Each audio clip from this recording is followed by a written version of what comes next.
Take out your smartphones and start tweeting, because the co-founder of Twitter is with us, Biz Stone.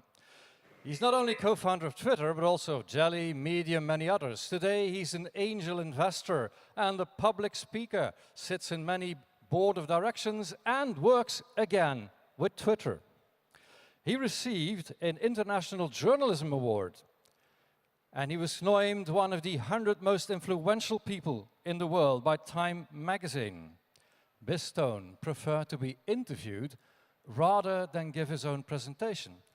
So, ladies and gentlemen, a big round of applause for Biz Stone.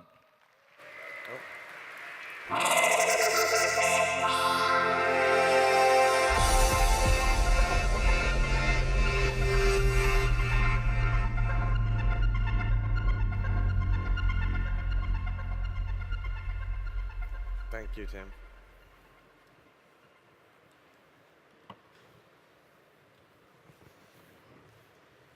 Morning, Biz Stone. I've seen a bit of Antwerp. Just this, so maybe a little bit after. Let's start with the easy part.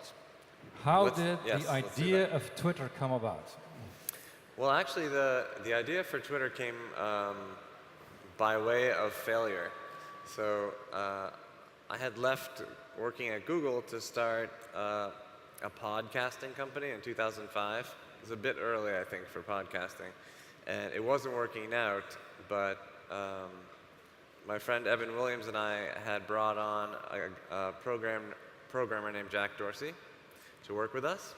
And although the podcasting company wasn't working out, Evan Williams, one of the co-founders of Twitter, said to Jack and I, why don't you guys just make something up? Just do something else. And so we did a hack week, and we just, Jack, first I said, we got to do something simple because podcasting is so complicated. I said, how about just you take a picture with your cell phone? This was before iPhones. And he said, no, how about status updates? What are people doing? And then you can follow them. I said, sure, let's do that. So we built a mock-up, showed it to the team, and everyone was very underwhelmed. Are you happy with what Twitter is today? Did it deviate from the original idea?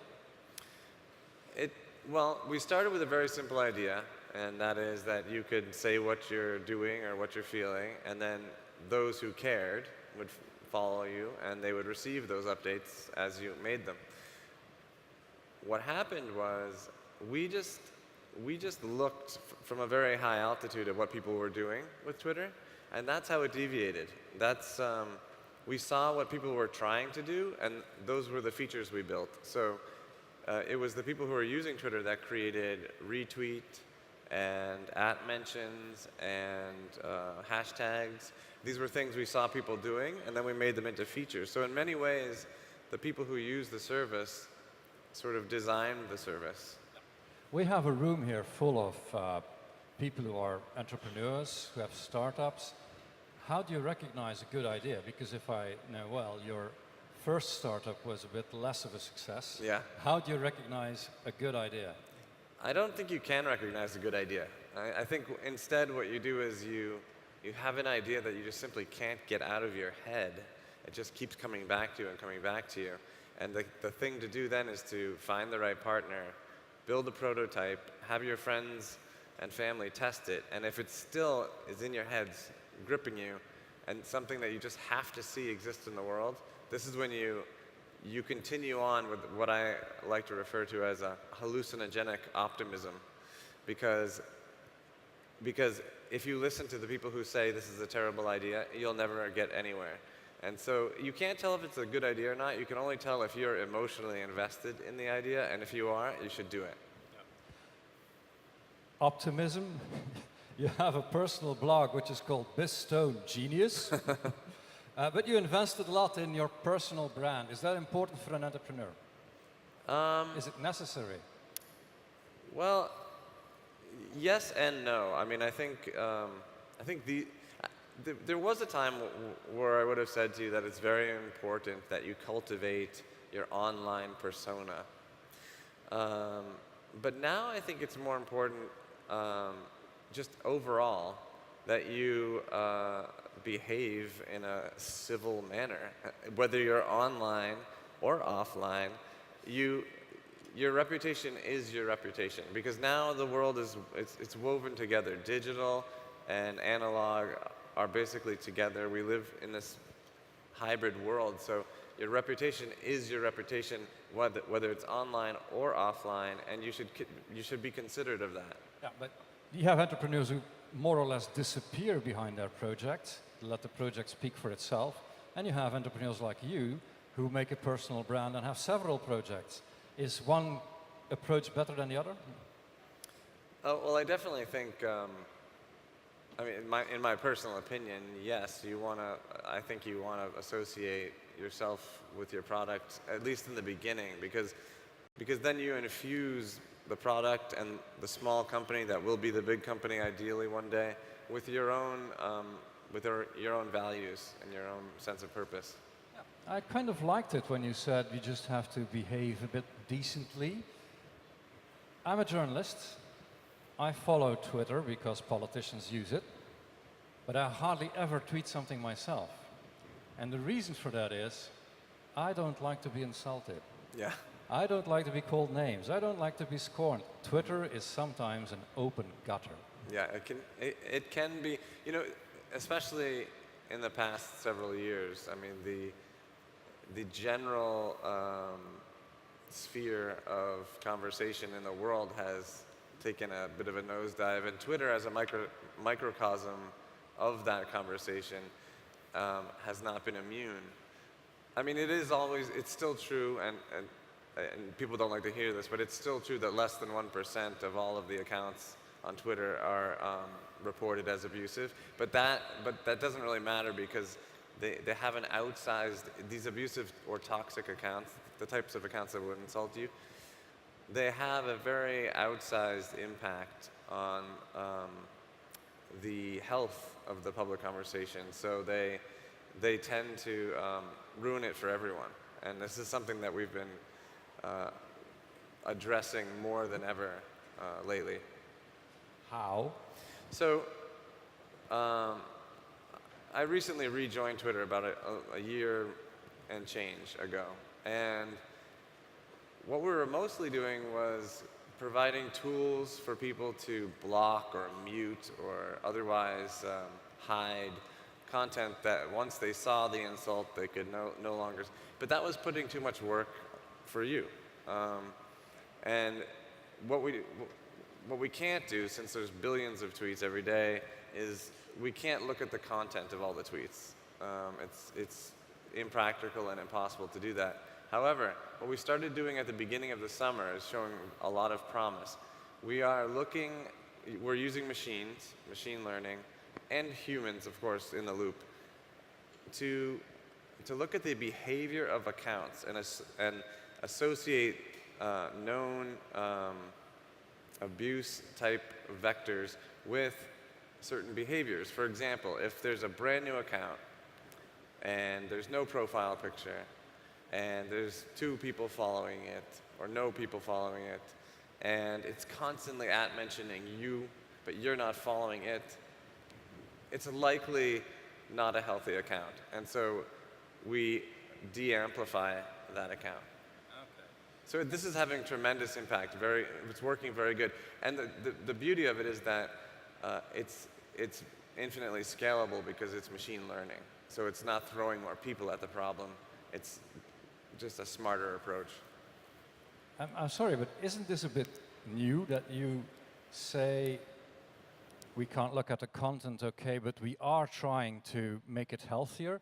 I'm used to social media saying, we're just a platform, we're the tracks, we don't know where the train goes, we're the phone company, we don't know what people say to each other. Yeah, this is I think the thinking of several years ago. The thinking, when these things were new, I think there was this idea that, oh yeah, we're like the telephone company, and this platform is not our responsibility. But when I came back to Twitter, I said, one of the things that Jack and I realized was that we did not have a clear articulation of purpose for the company. Why does Twitter exist? So we articulated the purpose as we serve the public conversation. And if we're going to serve the public conversation, then we have a responsibility for the health of the public conversation. And I think the world really needed to hear a tech company say that, yes, we are responsible for the content on the platform or the service. And so that was like a light bulb going off that, okay, well, we really need to try to figure out how to make Twitter feel safe, how to make everyone feel like they can share their opinion, that they can argue. I would love to have the entire world arguing on Twitter productively. And so, but once we made these kinds of decisions, though, it became very clear what our singular objective should be, and that should be to focus on the health of the public conversation on Twitter, and that means identifying ways to take the job away from you of having to protect yourself and put it on us so that you have a pleasant experience. Well, I'm not going to blame you for every insult, but I do think... Why not? But I do think that a social media company in general, Twitter or others, should take up a reasonable effort to make it as healthy as possible. Let's test that reasonable effort of yours. First of all, I'm a journalist. I work for responsible media that really want or try to be as truthful as possible. But the business model of traditional media is largely undermined by social media, not only by Twitter. It becomes more and more difficult, especially in small countries, to survive, to be a viable medium. How can social media take up responsibility there? Well, I think that's something that I've long been interested in since we started Twitter. I mean, almost every journalist, at least every journalist I meet, they have a Twitter account. They use Twitter to source stories. They use Twitter to share a link to their stories they write, to get traffic to the story. And I don't think, I wouldn't go so far as to say that social media, or maybe some, but Twitter I see more as a partner to journalism, and in a way that they work very well together. Twitter is you can think of Twitter as the conversation layer of the internet, and what are they talking about? They're talking about the news. So journalists are integral to the way that Twitter works. So either a conversation will start on Twitter and turn into news, or news will be introduced to Twitter and people will discuss it.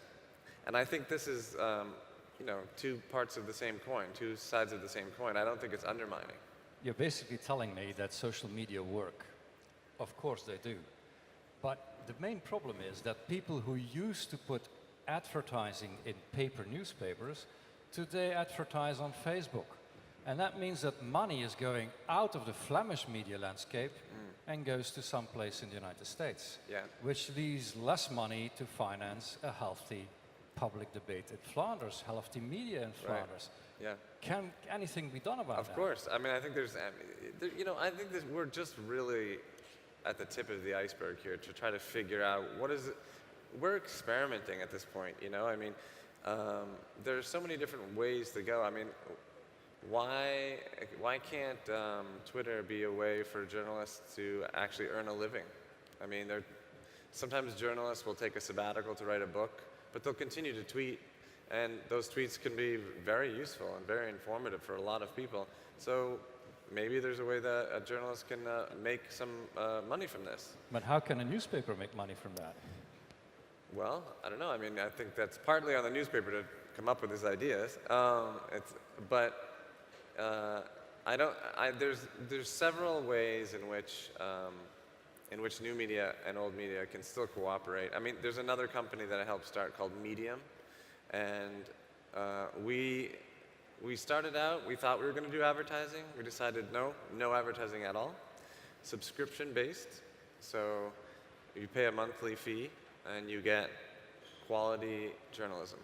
Now, what's happening is people are signing up faster and faster and more, and this is a beautiful thing because the business alignment is aligned perfectly with the quality of the product. So the more people that sign up, the more money we can spend on journalism, which makes more people sign up, which makes us able to spend more money on journalism, and just like this virtuous circle.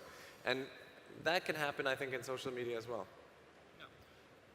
So still looking for your responsibility and the reasonable effort you could do. You know that social media are also used to spread disinformation, fake news. The Russian Internet Agency, research agency, had people working in night shifts to work in certain states of America to target certain groups with information trying to influence their voting behavior. For instance, Afro-Americans would receive the message, don't go to the ballot box, it doesn't have a point. Some people who are likely to believe that were targeted with messages like, if it's a narrow victory for Trump, Obama will send out the troops and grab power for Clinton. Nonsense, of course, but people were targeted with that kind of messages.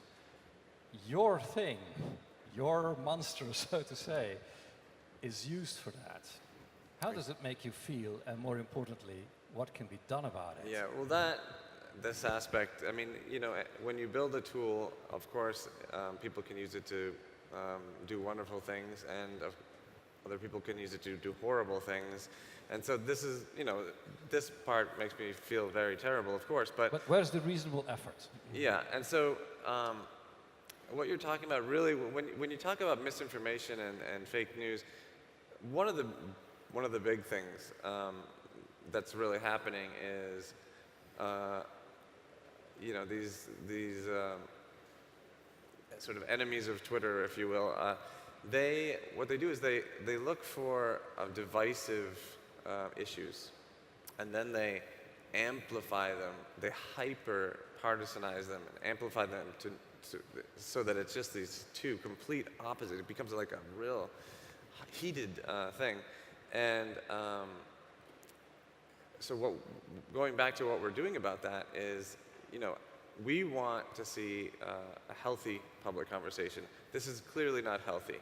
And we've charted some of these issues out after the fact just to see what they look like visually. And you can just see they're very separate, barely linked at all. And that's because they've been pushed apart so much, and the context has been taken out, the color has been taken out. So, you know, it's just black and white, good versus evil, and there's no nuance. And we really need to re-inject that context and introduce the color back into the narrative. But the way we're doing it, and the thing that's working very well for us now, and of course we'll come up with more in the future, is this behavior analyzation. So looking at the certain behaviors of accounts, are they stoking that divisiveness? Are they making it worse? And what are the things that they're doing that? These are known things that are done. And so if we look for these things from a behavioral standpoint with machines, we can catch them much faster. And before it gets to like this, we can start introducing more context into the narrative and prevent it from doing that. And we're having a lot of good progress there with this approach. I hear you, but is it possible that in the past this was not really taken seriously? For instance, the Mueller inquiry in its report, talks about a Twitter account from the Republican Party in Tennessee, which was totally fake. Oh, right. Which was Internet Research Agency, which was Russia. It had more than 100,000 followers. Now, I'm an idiot, okay? I'm a social media idiot, really.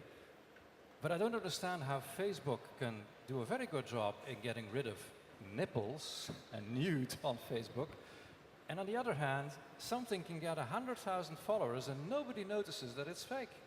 Well, going back to what you said earlier, certainly when we built Twitter, we would never have imagined this, right? We built it mostly for fun.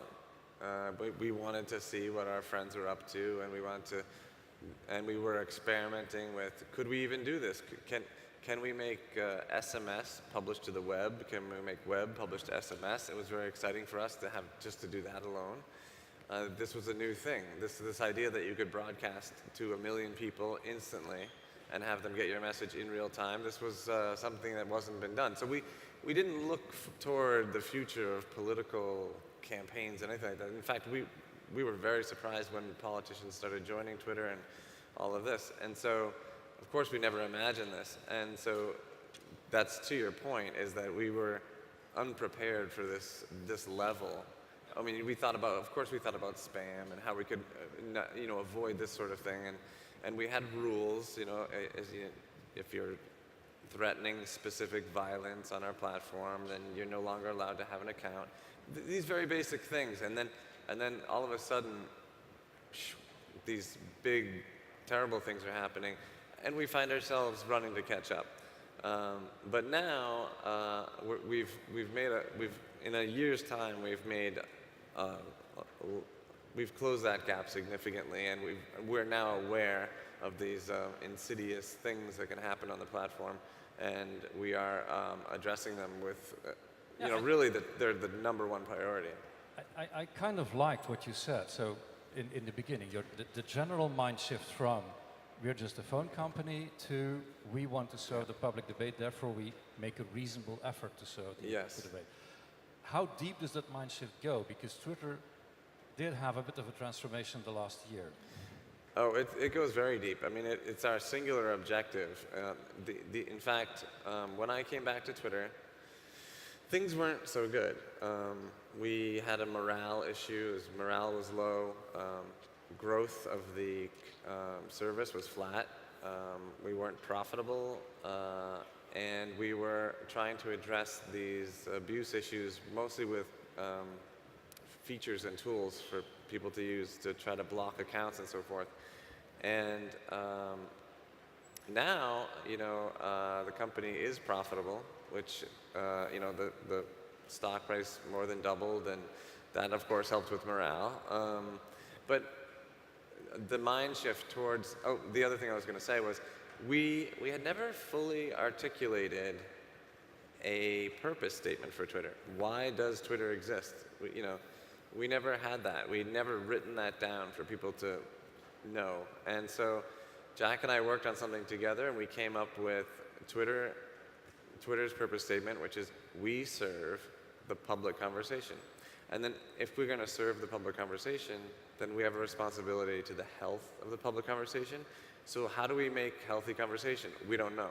So we turned to academia, and we put out a request for proposal for how should we measure the indicators of health for the public conversation, and once we can get these indicators, what are the tools we can build? So we're doing that openly and in public, and we've made a commitment to share everything we learn with everyone who serves the public conversation. But that's an intriguing question. How do you define a healthy public debate? Because the risk is that Twitter becomes a kind of thought police and decides what can be said and what cannot be said because it's considered unhealthy. Right. I mean, it does. When I talk about health so much, it makes it sound like you should eat your kale. Yeah. But this is one of the other things internally that I've been pushing for a lot, is that we still need to be fun. There are still so much things on Twitter, like NBA Twitter and all of these different sort of groups that have naturally formed on Twitter, where people just have a lot of fun talking during basketball game or whatever. I mean, if it's not fun, if it's not something that you naturally take out and use to say silly things with, then you don't develop the muscle memory to use it when something important happens around you, or you see something that's very important and it's worth reporting, right? It shouldn't just be for important things.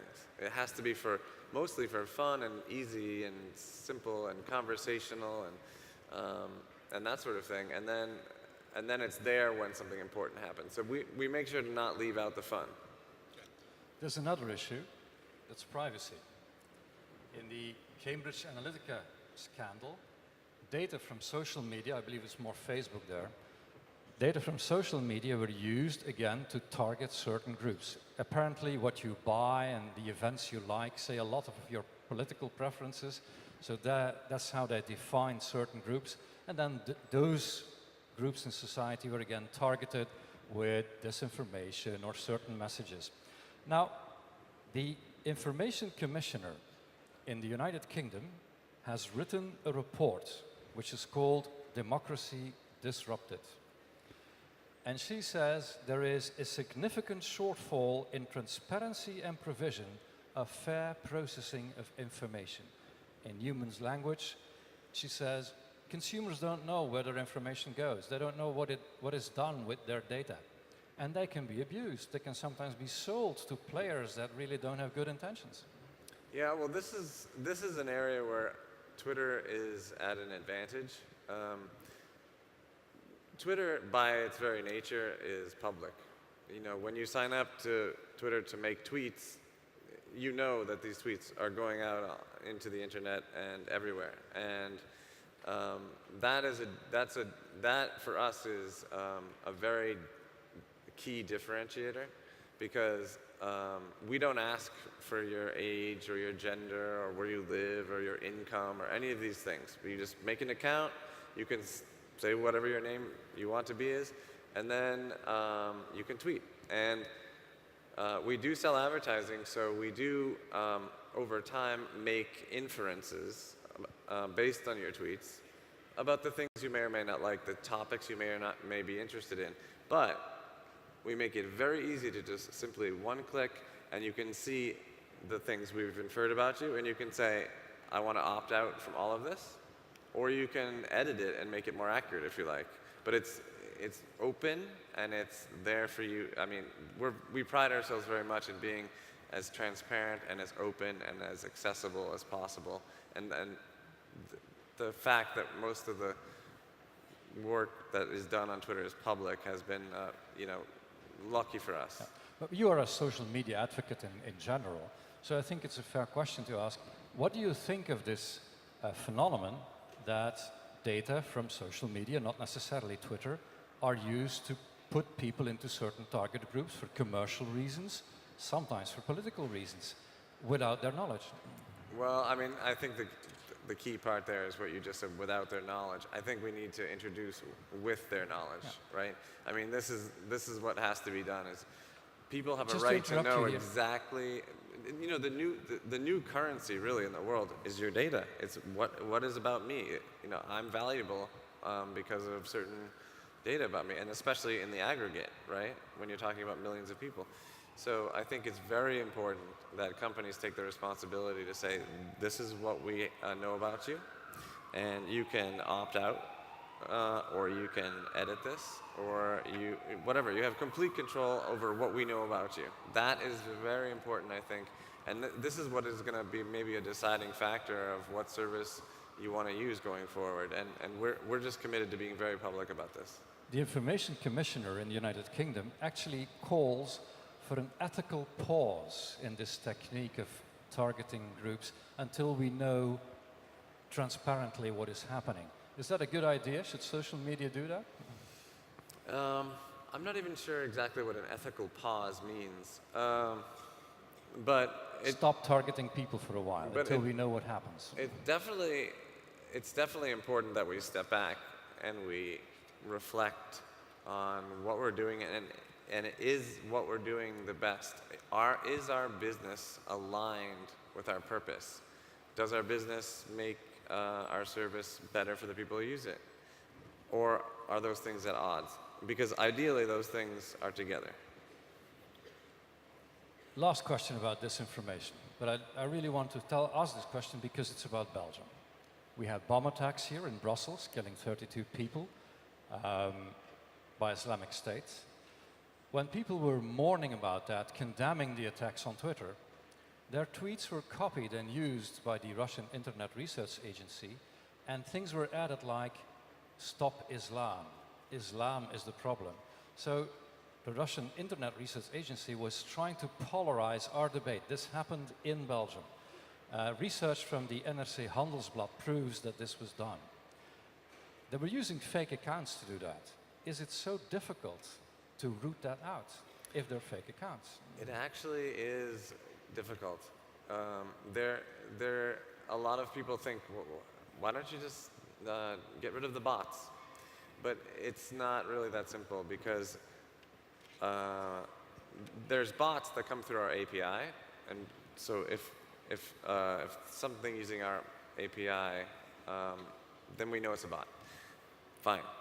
If somebody writes a script to behave like a human creating an account on the browser, we don't know if that's a human or not. It looks like a human. And then, of course, these agencies often hire many, many humans to just do things for them. So it's a very layered area. And again, these are things that have happened since we've really pivoted to this new world of using machines to hone in on behaviors. And that again, I think this is the right path forward, and we can get smarter and smarter.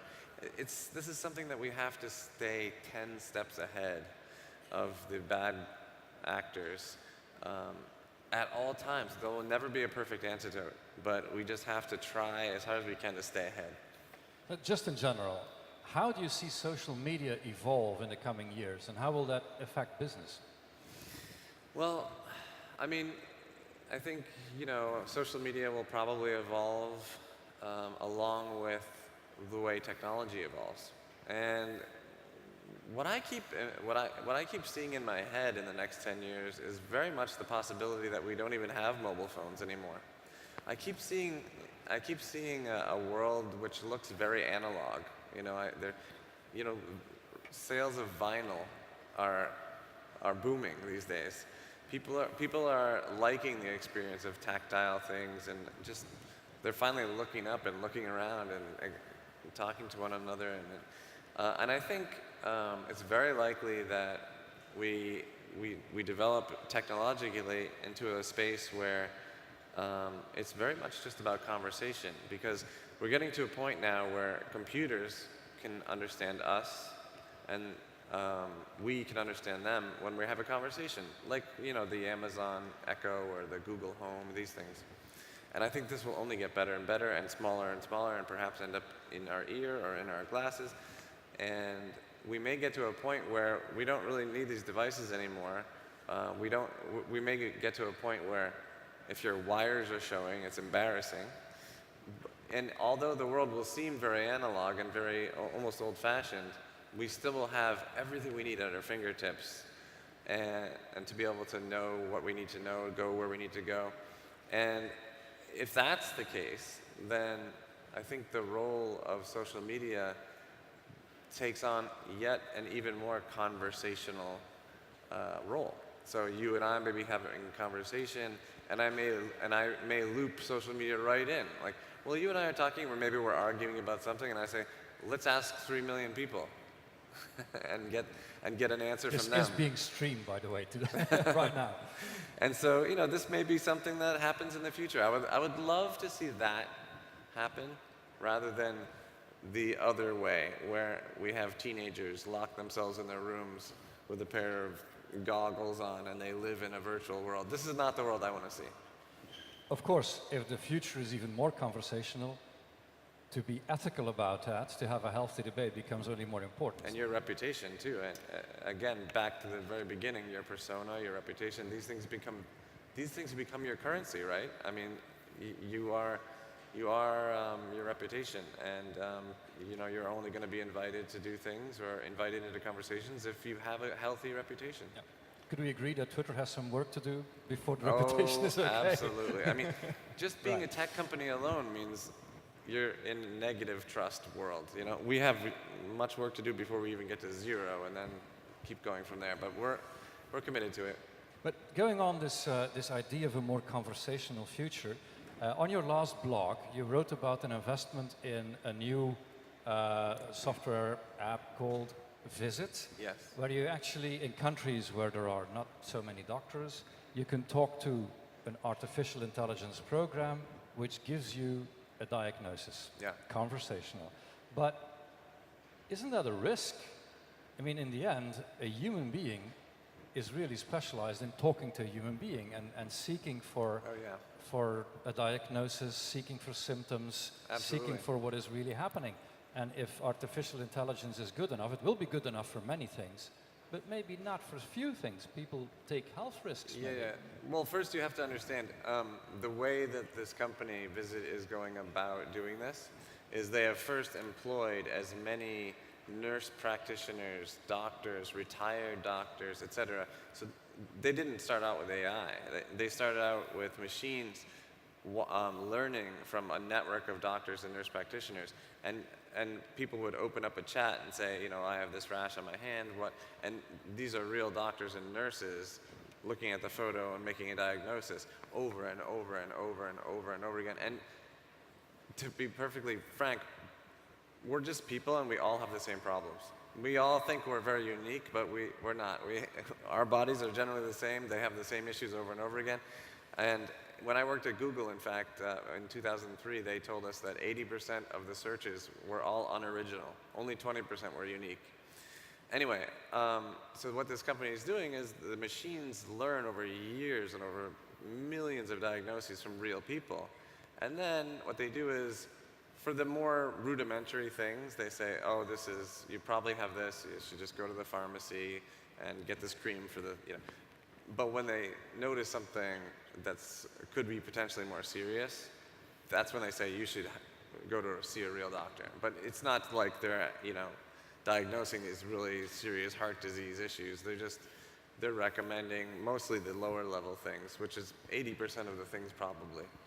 But how should an entrepreneur go about if he wants to be part of this evolution you describe, where you don't have a handheld device, but the camera is in your glasses, the microphone is on your clothes, and you just talk to people who are not there, because it's possible and it's easy. Yeah. How should an entrepreneur try to make money with that and contribute to that?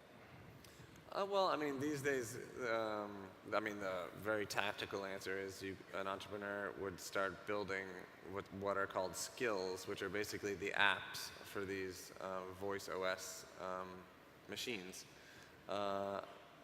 But you know, I guess like a 30,000-foot view of this would be to take a more abstract view, is that you would, when you think about building technology, you build a fundamental layer on top of which you could go in any direction.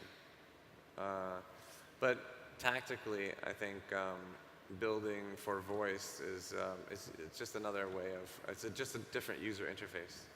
You had your experience with Twitter, with other companies you founded, companies you invest in.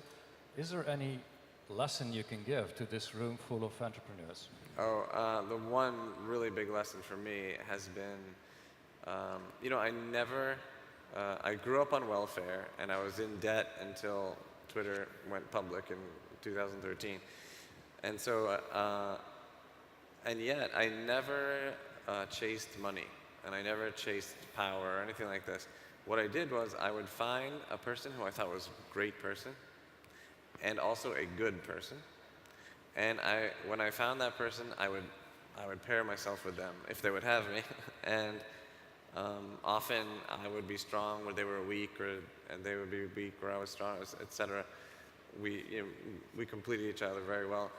And I always stuck with these people. So very early on, I had a mentor who taught me graphic design. His name is Steve Snyder. And graphic design led to web design. Web design led to an early startup in 1999 that was like a social network startup, and because I did that got me to Google, and I went to Google because Evan Williams was at Google. Evan Williams is the man who founded Blogger, which was acquired by Google, and I went to work with him, not necessarily Google, but with him. When he left, I followed him out, and I left money behind because Google had IPO'd. And then when I met Jack Dorsey, I stuck with Jack. So it's always been about finding the right person and sticking with them. And then, you know, lucky for me, I became very wealthy. But this was not what I was chasing. And I think that's the key. The other key is whatever you're working on, if you're not emotionally invested in that work, then you're not going to, it's almost guaranteed you're not going to succeed. And I tie that to what you said in this interview. Twitter started doing better, making more profit, once you were able to define for yourself an ethical goal and taking responsibility. Yes. So ethics gain money. Yeah, it's very true. It's a virtuous circle. I mean, once you really, and it's not just that either. When you have a purpose-driven approach to your business, you attract better talent. And you also, I think, the younger customers, they read the labels on everything. They want to know what the CEO had for breakfast. They want to know what the company does in its community and the world for positive impact. These things are becoming very important for the companies of the future. Okay, Biz Stone. This means, of course, that you will have to deliver as well on that responsibility and those ethics. I'll be following it very closely the coming years, but for now... At the next SuperNova, we'll check in. This was a very interesting conversation. Biz Stone, thank you for coming. Thank you for having me. I appreciate it. Thank you so much. Thank you, everyone.